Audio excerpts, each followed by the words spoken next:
The horse-human connection is really an interesting one. Most people don't realize that horses are prey animals. They're big prey animals, but they are still prey animals. And because they are prey animals, they are very aware. They use all of their senses all the time, so they're always in the moment. And they are constantly assessing, what am I picking up on? What does that mean to me? How is that going to affect me? Am I safe? Am I whatever? They're looking at their other herd members, they're communicating with them nonverbally. So they're always assessing their herd, their situation, if they're safe or if they're not safe. And that is a lot of how I use them in my coaching practice, or how we as Equus coaches use them in our coaching practices. Because when you are in the same arena or space as the horse, you are actually part of their herd, and they are connecting with you at your heart center. Welcome to Journeys Through Change, a podcast that inspires women to let go of the fear and say yes to possibility. I'm your host, Noelle Van, an author, creator, and empowerment coach who spent years in corporate America helping innovators and leaders ride the waves of change with ease and grace. I now work with women to step into change and unleash the power they have to create a life they love. Whether you're contemplating a change in your career, relationship, health, lifestyle, or anything in between, nothing's off the table. I'll be offering up simple insights to help you manage the ups and downs of change, and sharing interviews with successful women who took a leap of faith to create the life they knew they were meant to live, sharing their wisdom, advice, and all the juicy lessons they learned along the way. So get cozy in your favorite comfy chair and let's get started. Imagine getting deep insights about who you are and how you show up, all through connecting with a horse. Sue Willoughby is a lifelong lover of horses. She was raised by a single alcoholic parent, came out at 17, and after hitting rock bottom more than once, found healing in their presence as she built her life on her own terms. From being a DJ and stand-up comic to a private pilot and roller derby ref, Sue doesn't just talk about living boldly, she lives it. She has turned her passion for helping others into a coaching business that helps women ditch their fears, step into their authentic power, and reclaim their lives through the raw, honest power of Equus Coaching. Now settled outside Seattle with her horse Moose, 2 dachshunds, and a VW bus named Arlo, Sue is an inspiration for all of us to shake things up and live bigger, bolder lives. Sue, it is so wonderful to have you on the podcast. Welcome. Thank you so much. That was a great introduction. You make me sound so fabulous. Thank you. Well, you are fabulous. But it's so funny when you hear back. It's kind of interesting when you're like, wow, I've done all those things. Yeah, it's incredible. Okay, let's start. Give us maybe a little bit of background first so we can kind of get an understanding of where you grew up and all of that before we dive in. Yeah, I mean, I grew up in upstate New York and moved to Connecticut when I was probably about 14, and I was pretty excited because I think the driving age was younger there. So I was like, yeah, let's get my permit. Parental eye rolling ensued. And and like you said, horses have always been a thread. When we moved to Connecticut, there was conveniently a riding stable right across the street from where we were living, and the car had barely stopped before I was out of the car and begging the owner to give me a job mucking stalls, of course, for free, right? Well, not free, but with the ability to ride. And that's really what I wanted. I just wanted to be around the horses. So every day after school, I would go over there, muck a bunch of stalls and get to ride. He'd buy horses that were various stages of broke, and of course I'd get up on them because I was fearless at the time. So yeah. Was this kind of your first introduction to horses? Yeah, no, I did take riding lessons when I was younger in upstate New York, and we'd get a lot of snow, and I would make my mom drive me to the barn, in 3 feet of snow. I didn't care. I'm like, just leave me here. And my very first horse experience, I think I was about 5, and we went on a trail ride, and my little pony that I was on decided that she had had enough and headed back to the barn at full gallop, well, pony speed. And I went flying off. And of course, my mother was a wreck.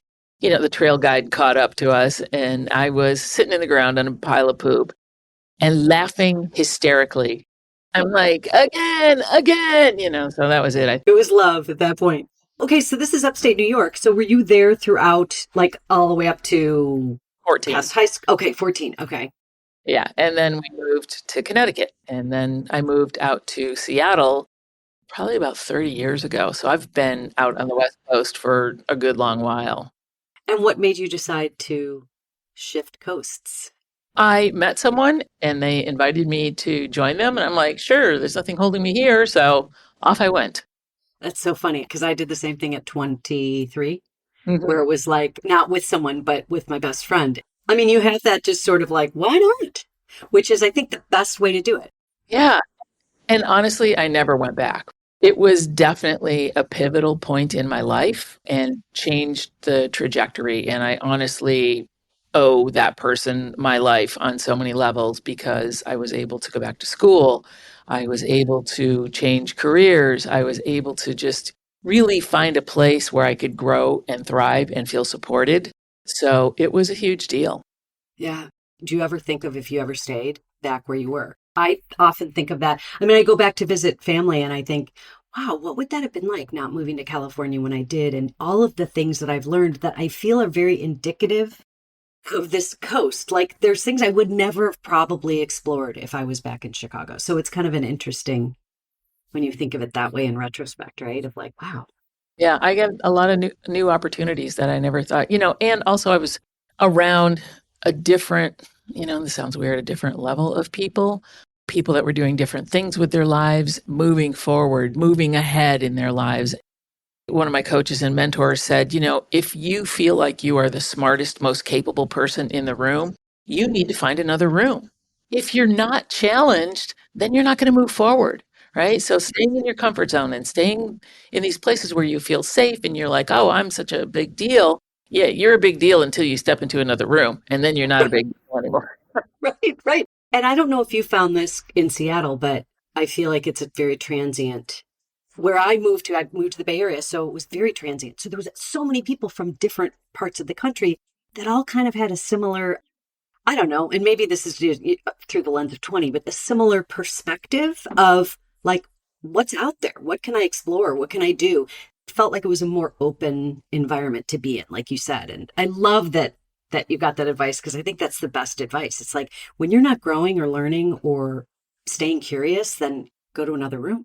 Yeah, find people that are going to challenge you in a good way, and not judge you, but just challenge you. Yeah.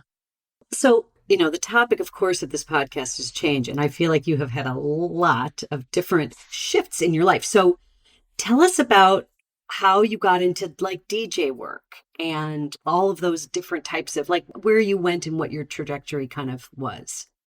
Trajectory is like a jagged line, right? Like, okay, but let's see if I can answer this question in a cohesive manner for your audience. I'm always curious, and I think I've always been curious. And I don't know if it was probably undiagnosed ADHD when I was a kid or ADD or whatever it was. I have no idea, but I was always curious and like, what is that about? And I'm going to do that. And I never not did something. So if I was interested in something, I would get into it like full on. You mentioned being a DJ. Well, when I first came out, how are you going to meet people? You're going to go to the bars and then I'm looking around and I'm like, well, if I'm behind the bar or I'm in the DJ booth, I'm going to be more of a center of attention. So true. I was like, okay, I'm going to get in the DJ booth. I'm going to get behind the bar. I'm going to work at the bar because then I am in control.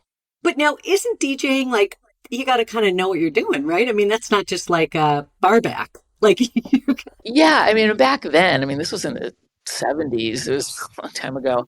Yeah, it was funny. So I made friends with the current DJ that was at the club, and she taught me kind of the ropes. And then I got more into it, and I got into like beat matching, and I learned more about that. So when I'm interested in something, I will go deep. but you know what? I love, love, love that. And I look back sometimes at myself on that because I'm similar to you in that it's almost like I don't want to use the word distracted because it's not distracted. My focus will go to something and I'll go into it. And I'm thinking like, am I creating a new path for myself or am I just doing this because I'm curious? And it's a lot of times out of curiosity. But then when you look back, all the people you've met, I feel like every experience I've had, at least one person that I've still kept in touch with from whatever that's been. And it's just like you collect different experiences that way that are so colorful. And it sounds like with you, your move was your first opening, and then it was kind of like, well, let's see. Well, yes and no. I mean, that was in my 30s, right? But a lot of openings before that because, when you have a single alcoholic parent, you're kind of on your own, right? You grow up really quickly. And so you're almost forced to go out and try new things because you got to, fend for yourself, So there was a lot of that. There was independence as well as self-preservation or whatever. And so I would just go do stuff. I mean, and I was kind of just like that from a kid, right? When my parents split up, I think my father didn't want to pay for braces, so he asked me, by the way, so would you like braces or a motorcycle? Well, you don't ask an 11-year-old, 12-year-old, what do you want, braces or a motorcycle? So he got off really cheap. He bought the motorcycle. So I was really pretty self-sufficient. My mother was not happy about that decision, but I can imagine. That's, yeah, at 11. yeah, she was even less happy when I decided to dismantle the motorcycle in the middle of the living room. But independent, right? I mean, would you think that's a fair assessment? You were independent as a kid? Fiercely. And independence, when you develop it at that age, can then evolve into being independent in a way that you may put up a lot of walls, or I did, right? That also was the flip side, the less positive side of being independent. I was like fiercely independent and Mhm. would kind of keep people at bay and be very protective of myself and of my psyche. Yeah. Just, and part of that comes from not knowing what to expect ever. You came out in your early teens? 17, 17 17, right? So, and then when you moved, so you moved, you said at 30. ish. Yeah. Hmm. Okay, so you were on the East Coast during all of that time. And how did that play out for you? I mean, was that something that was easy to do? Was it something that you felt was a, To come out, you mean? yeah, at that age? Again, yes and no. There's never an easy answer with me, Noelle. So just keep that in mind. Okay. Well, tell me both. Yeah. So when I came out, I had known, I mean, I think I knew all my life that I was gay. And, I had a crush on my third grade teacher and all, babysitters and all that nonsense. And I told my mom, I remember very distinctly, I was cutting her hair or doing something because, of course I was a hairdresser. At the time. But I was doing something and we were having a conversation and I said, Mom, I just want to let you know that I'm gay. And I've been, sort of actively seeking other people my age that are also queer. And this is literally back in the 70s. And she said, well, I understand. And by the way, so am I. And I'm like, well, duh. We had been spending since my parents split up pretty much, all vacations and everything with her quote unquote best friend and her kids. And so I already knew. So it was no surprise to me. So that's the big coming out reveal, right? Woohoo. I mean, it's unique in a lot of ways, but also like comforting. Not a lot of people can say that they get that response from their parent when they tell them, right? So there was some, I'm sure, element of bonding there, whether it was, significant or not, but certainly that helps, right?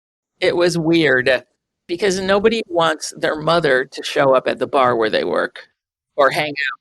That's true. But was she planning to do that? Were you afraid that that was going to be the case? She just did. I mean, it was just like, oh, yeah. I'm like, oh my God. Yeah, I could see that. Yeah, that could cramp your style a little bit. Oh, there was a little bit of that. So this is in your teens. Then you hit your 20s. You got in a relationship did you meet this person as DJing?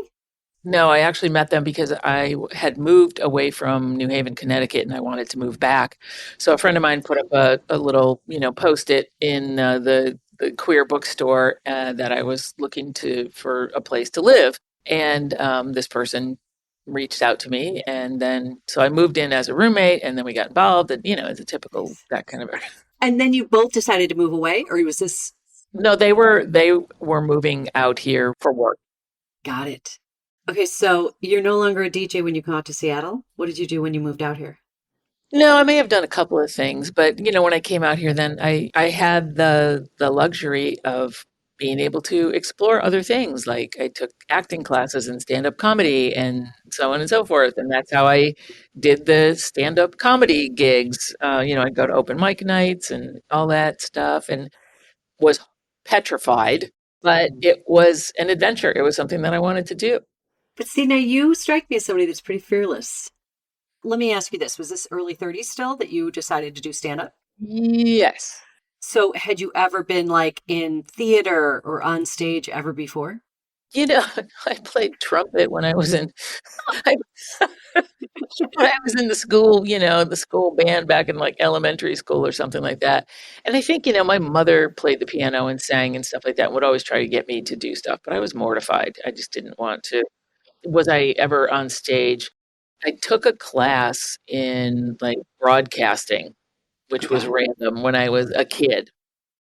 But it's funny because all of this weird stuff that I did and that I was interested in and that I learned, it's all been little bits and pieces that I've pulled together to do, the things that led me to a corporate career. So it's interesting how if we allow ourselves to have these experiences, like you mentioned, that we don't have to do that thing, whatever that thing is, forever. But it is an experience. It is something that you can then put that tool in your toolbox and you may pull it out later and you may not. Who knows? And I love that. I have some friends where they think like that's so, like jumping around. It's like, well, you need to pick something. You need to, and it's like, no, no, no. That's the path that you're taking to get you to where you want to be. And like you said, you draw from that. I mean, stand up comedy, that is the fact that you're coaching now and you've done stand up comedy, not to say that there's this huge parallel, but there is to a certain degree that element of improv and intuition and feeling your clients and understanding. And I feel like in comedy, from what I've heard, I've never done it myself, but there's a lot of that, right? Of like reading the audience and how does this kind of work or not work? And I just feel like there's always a parallel there. Yeah, I mean, it is, you're putting yourself out there. It is some form of human interaction, right? And it is the ultimate position of being a judge. Yes. I mean, that's a vulnerable, vulnerable position to be in. Now, did you do this for a couple of years? I took some classes. I did stand up. I did, I'd go to open mics and I enjoyed it. Maybe a year or so. I was petrified every single time I'd get up on stage. And it wasn't something that I wanted to do for a career, but I do feel that I can pull from that experience now as well. Now, and you did say that I seem fearless. I guess. Yeah. I guess I just take those chances, I'll jump out of an airplane or I'll fly an airplane or I'll, do whatever. Now, okay, that comes to the next question. You are a private pilot. Tell me about that. Yeah, so this is after I moved to Washington, to Seattle area. A friend of mine gave me a introductory flight lesson and I'm like, "Okay, I want to do this now." So I took flight lessons, got my private pilot's license, and of course I don't do anything small, so then I bought a plane. It takes a while for you to get a pilot's license, I'm Yes, it assuming. does. And it's a pretty extensive. I have one friend that is, I think she got her helicopter license with her husband, and that was a lot. I mean, so that's not just like, oh, you go out and you get the certificate and you can go fly. Yeah. Right. You need X number of hours and you have to do all these, you have to do solo flight and a cross country flight, all this stuff. So yeah, there's a definitely a progression. Okay. So you've been a pilot for many years, I'm assuming, so far Yeah, and since. I'm not current anymore. I mean, I sold my plane. You can only have one money suck at a time, right? So it's like planes are like boats. And the thing is, if you don't fly all the time, you're more of a danger to yourself and others than if you do fly all the time.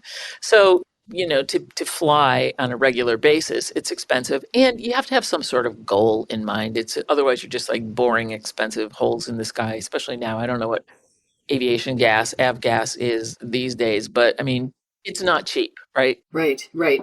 I did do some interesting flights with some of my flying pals. We would do like angel flights where these were people that were lived in remote areas and needed medical care. So it was a totally volunteer thing. And sometimes it would be where it was almost like a relay where one person would fly the individual or the family to from point A to point B, and then point B, they'd pick up, and then somebody else would fly them to the next thing to get them the medical care that they need. So it's kind of a cool thing that you can do as a pilot. Yes.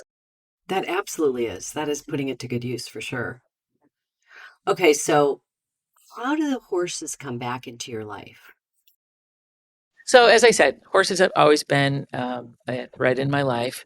And when I was about, I don't know, 18-ish, 19-ish, early-ish, teenish, maybe early 20s, I read an ad in a local newspaper, and they were looking for the summer camp counselors and program directors. And they had an opening or a couple openings in the therapeutic horse riding program.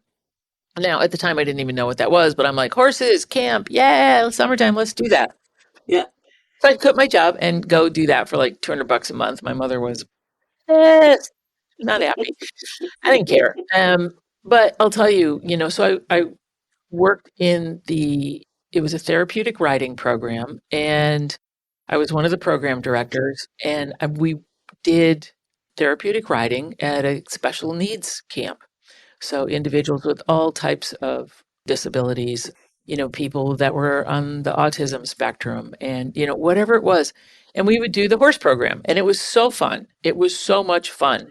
And I met people by doing that who are my lifelong friends now, 50 years later. It was amazing, 8 weeks or, 6 or 8 weeks or whatever it was, and go do the horse program, flies and dirt and everything. And leading the horses around. But it was so fun and so rewarding. Fast forward a number of years, I got reconnected out in Washington with a therapeutic riding program as a volunteer and started doing that and thought, wow, this would be really fun to do. I loved being the connection with the horses and seeing the healing that was taking place with the riders. But I had been away from riding for a long time, so I didn't really have the riding skills to actually be an instructor, nor did I really want to go down that path. Path being the operative word there because it's actually path is the sort of the governing body for therapeutic riding. But I did love the horse connection, so it brought me back to my heart center and being with horses. I then went on to study equine massage, which was another way for me to connect very deeply with the horses. And that, in a roundabout way, led me to Equus Coaching. That came into my radar. I found out about Equus Coaching and went through a training program to become an Equus coach and then move forward to become a Equus facilitator. That means that I now am certified also to do group coaching and group Equus events. So facilitating those types of events and those types of learning experiential opportunities. Tell us a little bit about what that is all about. And when you say therapy, because I think like therapeutic riding or therapeutic, the camps that you were doing, that was more around, maybe you can explain what that is. And then what is the Equus coaching all about? Just because I think there's parallels there, but it's also to somebody that doesn't even have an idea of what that's about. Yeah, the horse human connection is really an interesting one. Most people don't realize that horses are prey animals. They're big prey animals, but they are still prey animals. And because they are prey animals, they are very aware. They use all of their senses all the time, so they're always in the moment. And they are constantly assessing, what am I picking up on? What does that mean to me? How is that going to affect me? Am I safe? Am I whatever? They're looking at their other herd members, they're communicating with them nonverbally. So they're always assessing their herd, their situation, if they're safe or if they're not safe. And that is a lot of how I use them in my coaching practice, or how we as Equus coaches use them in our coaching practices. Because when you are in the same arena or space as the horse, you are actually part of their herd, and they are connecting with you at your heart center. So they will bring you back into your body. They can match your heartbeat, but they can also read your heartbeat and your breathing and all of that. And when they're doing that, they're assessing, like, is this person, because we're predators. Let's face it, we are. The fact that horses let us be in their space is an amazing thing to begin with. So they're looking to you, they're trying to connect with you, they're trying to understand, Do you have an ulterior motive? Are you being congruent with yourself? Is what you are presenting to them what's really going on inside you? So that's kind of the Equus coaching side of it.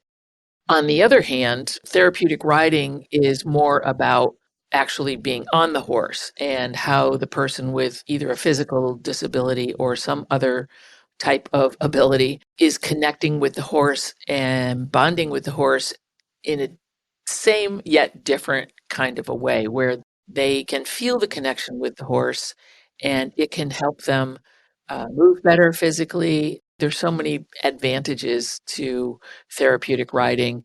And then also on the upper end of the coaching spectrum is actually therapeutic horsemanship. So, or therapeutic, it's called EGALA. So it's where actual licensed therapists will work with a horse handler to connect their client to the horse. So they may or may not be the horse person, right? But typically, when a therapist is bringing their client, they will also have a horse handler or someone else that's working with the horse on a level that allows them to provide feedback to the therapist, if that makes sense. No, it does. It definitely There's does. different levels in there. I'm a Yeah. coach, I'm not a licensed therapist, although we do touch on a lot of things. It's experiential, it's emotional, it's things come up when you're in a space with the horse. So it's interesting.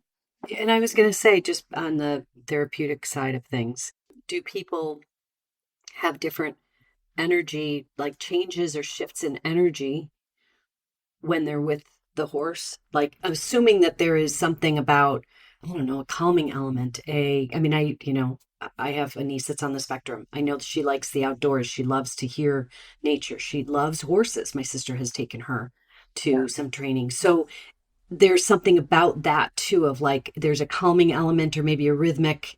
I don't know. I've never really understood what it was all about. And it sounds like it's, I guess, a therapeutic, calming way of putting someone in a certain state. It's allowing someone to be in that state, right? Ah, Where yes. the horse is just going to be a horse. They're not doing anything special other than just being themselves and having all of their sensory awareness going all at the same time. I mean, it's funny because when you're watching horse behavior and the way they communicate and the way that they bring information in, their ears are independent of each other. So they can be listening in one area, then the other ear is pointed in the other direction. They're picking up something over there. Their eyes are more on the side of their head because they're prey animals. So they have a very large field of vision. They have a couple of blind spots if you're standing directly in front of them, really close, and also if you're right behind them. But otherwise, they have really good vision all the way around. They also, their skin and their body is very sensitive. You know, I mean, they can feel a little tiny fly land on their butt, right? And flick it Wow. off. Yeah. It's amazing, right? So Yeah. Yeah. they use all of their senses all the time. They are sensory animals because of the fact that they are prey animals. And so they're always want to know, am I safe? Am I not? So when someone enters the arena, so let's say a typical session, I work in a small confined area. And when I say small, I mean like, 60, 70 feet, like a round pen or a small arena. And the horse is at liberty, meaning that it's free to roam around. And the person is also free to roam around and they can interact with the horse however they see fit. They may try to move the horse around the arena, and I do a safety demo, and then I give them some demonstration on how they can approach the horse, how it's safe to approach the horse, how they can move the horse around with their energy, and then I let them interact. And I observe what's going on with the horse and what the horse's body language is telling me that the person may not be aware of. So I try to get people to ground themselves before they go in, but they may be nervous and they may be up in their head because that's where we spend most of our time is in our head. Being with an animal that has that kind of energy and is that big will humble you in a heartbeat. I can imagine. Yeah.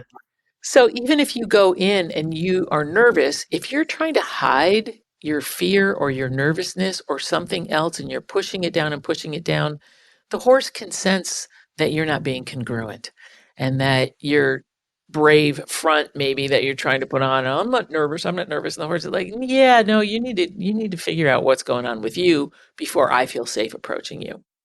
So a lot of times what will happen is the person goes in and I let them interact with the horse and the horse may be avoiding them, it may, maybe doing whatever.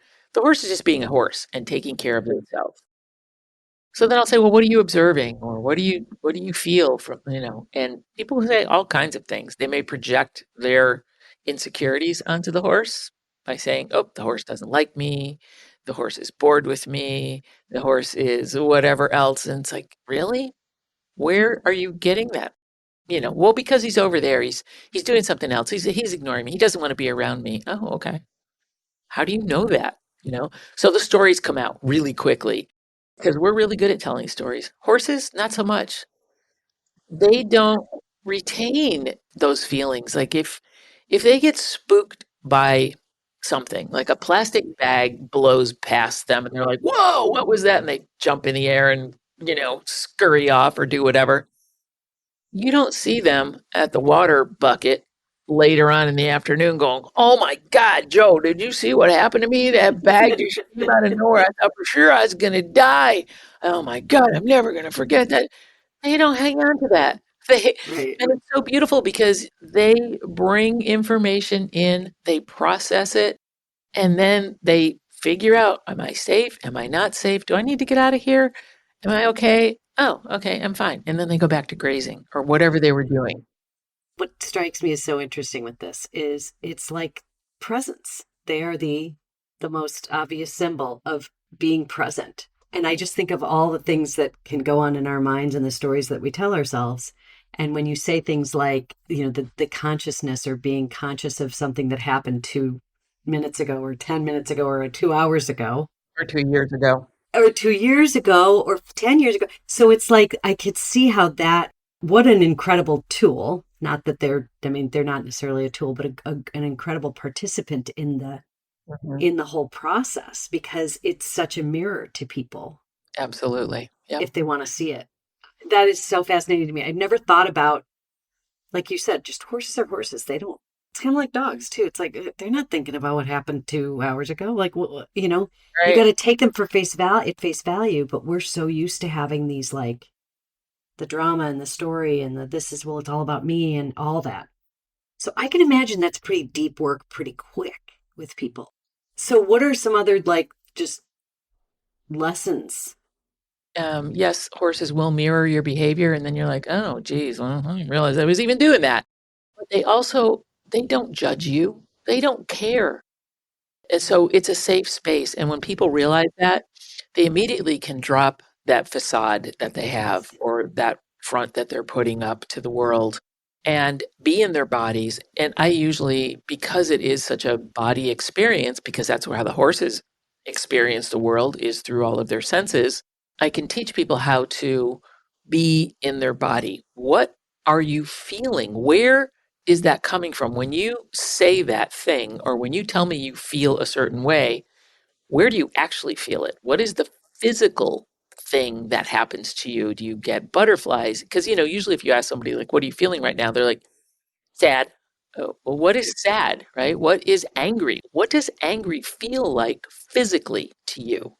So it's a really good way to bring that into it as well. Get out of your head, get into your body, take a deep breath, ground yourself, because before you start crying or something, a lot of stuff has happened on the way before those tears pop out. So it really does help build awareness quickly, like you said. And just knowing this in the recovery space of a lot of disassociation, at least I know I was very disassociated with my body when I got into early recovery. It was like yoga helped me a lot to really understand, just literally understand the feeling. Wait, what is actually happening? I had been for so many years not, obviously purposefully not paying attention to it. But I can imagine that what you just said, where somebody can't, even the articulation of a feeling could be really difficult for some people that aren't used to feeling themselves inside their body, Hmm. feeling present in their body. What is the ultimate objective when you do group coaching? Is there an objective kind of like by the end of the day to get people to just have more self-awareness? Or is there, I mean, I'm sure there's a lot of things that come out of it that are not expected, right? That can Yeah. be, people can be probably growing in leaps and bounds just within that period of time that they're with you. But what have you found that has been some aha moments or epiphanies for people?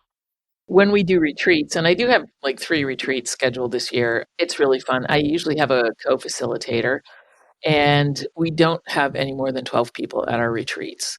And then we'll usually split the group and, we'll each do different activities or different experiential things with the group. So for example, if we're working in the round pen and I have 4 to 6 people with me, each person will go and have a one-on-one round pen session with the horse and me while the others all observe. And there's a lot of power in observation because I can watch the people that are observing the session shaking their heads or just being like drawn in because they have experienced something very similar. And so there's a lot of connection with the group interpersonally. And by doing that, everyone learns from everyone else's experience and starts to drop their guard and connect with their fellow participants. And our retreats are usually, 2 to 3 days, and it's a full day of doing different things, and then we do group activities and so forth. Also, if it's like a half day thing where maybe an intact work group, like a corporate group, is coming, same kind of scenario where each person gets a turn in the round pen to work one on one before we do a group activity, and their coworkers are watching. Now, it's a little interesting because you may get into some personal stuff. However, it does allow your coworkers to have a better understanding of you.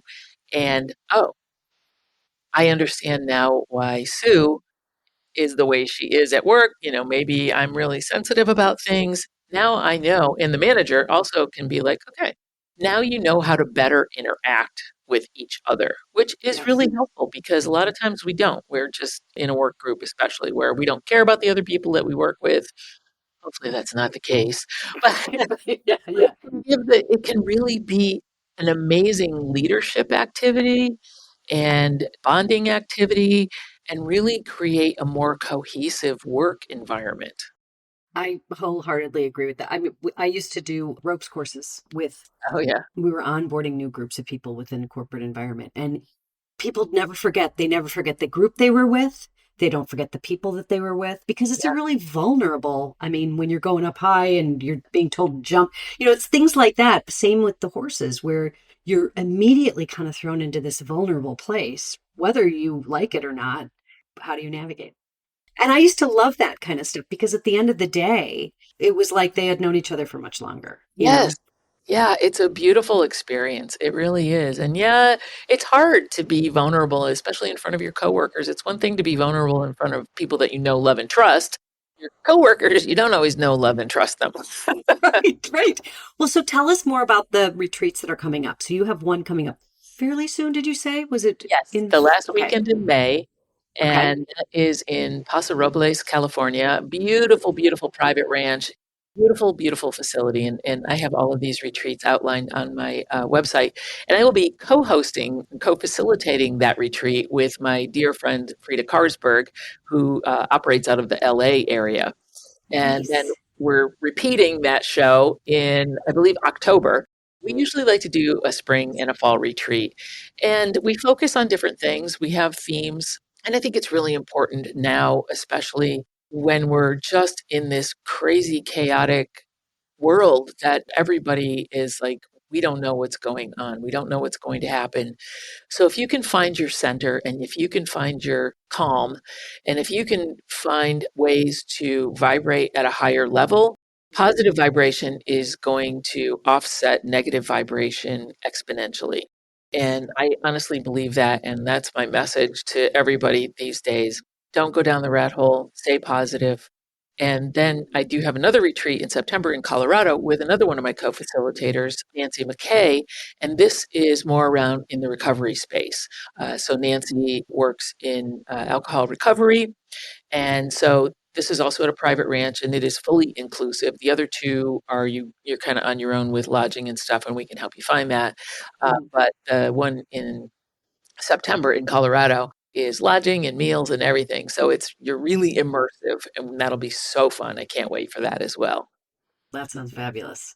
Okay, so we're going to put all of Sue's links in the show notes so people can find her and find out about these fabulous retreats. What is next for you, Sue, other than the retreats? Now, I know actually that's a lot. You've got 3 coming up. But is there anything else going on with your business or anything else that you want to share with us just to keep people up to date? Yeah, I have my own podcast. It's called A Life Worth Being, and I interview people on my podcast that have very positive, life-changing stories. And I just, like I said, my main journey right now is just to be positive and keep people moving forward and keep them understanding that, yes, they can do something. And even if that's just by being positive, it's going to make a difference. And then I'm starting a second podcast with my co-facilitator, Frida Karsberg. She is originally from Sweden. So we were talking about what kind of podcast would we have together? And the title of the podcast is The Air is Free. Swedish expression for that is Luften är fri. And what it means is that it can mean a lot of things, but that the air around you and the space around you is free. It's free of judgment.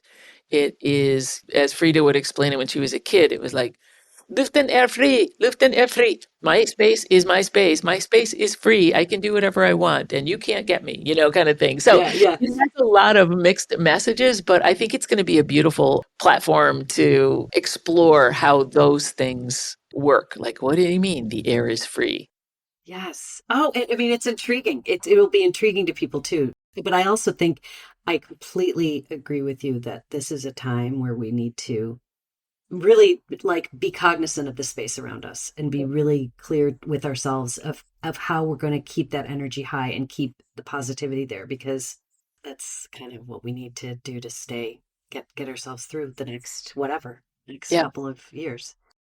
Sue, it was such a pleasure to have you on the podcast. I love what you do. I want to hear more about it. I want you to write a book because I'm telling you, well, I just feel like your life is very interesting. You have a very interesting life. I know we only touched on the surface today, but love what you're doing and just appreciate you so much. And thank you for being our guest.